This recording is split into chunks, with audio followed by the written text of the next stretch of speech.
வார்த்தைகளை என் வாயில் திணிக்க வேண்டாம். சட்டென கோபப்பட்ட வைகோ பிரஸ் மீட்டில் பரபரப்பு. வணக்கம் செய்தி புனல் நேயர்களே. மதிமுக பொதுச் செயலாளர் வைகோ செய்தியாளர்களை சந்தித்த போது தமிழ்நாடு அரசியல் தொடர்பாக கேட்கப்பட்ட ஒரு கேள்வியால் சட்டென டென்ஷன் ஆன வைகோ அதுபோல தான் சொல்லவே இல்லை என கூறினார்.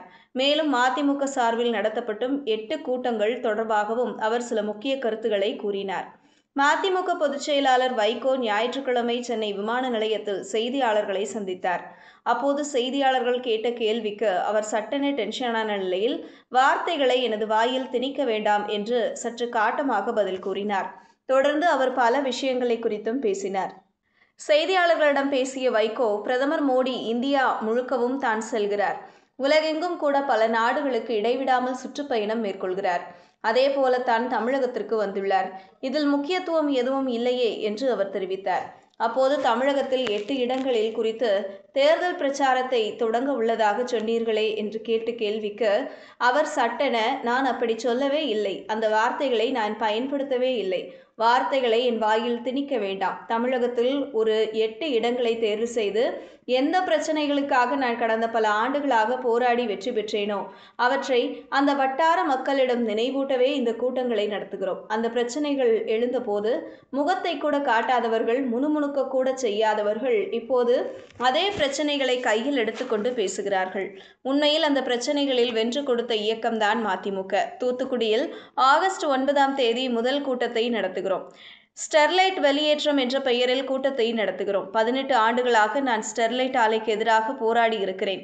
அந்த பழைய செய்திகளை நான் மக்களுக்கு நினைவூட்டவே அந்த கூட்டத்தை நடத்துகிறோம். இன்னொரு உதாரணம் செம்மணி புதைக்குழி. இப்போது சில தலைவர்கள் திடீரென இது குறித்து பேசுகிறார்கள். அந்த செம்மணி புதைகுழி குறித்து 1998ஆம் ஆண்டிலேயே நான் ஜெனீவாவில் மனித உரிமைகள் கவுன்சில் தலைவரிடம் இது குறித்து பேசியிருந்தேன்.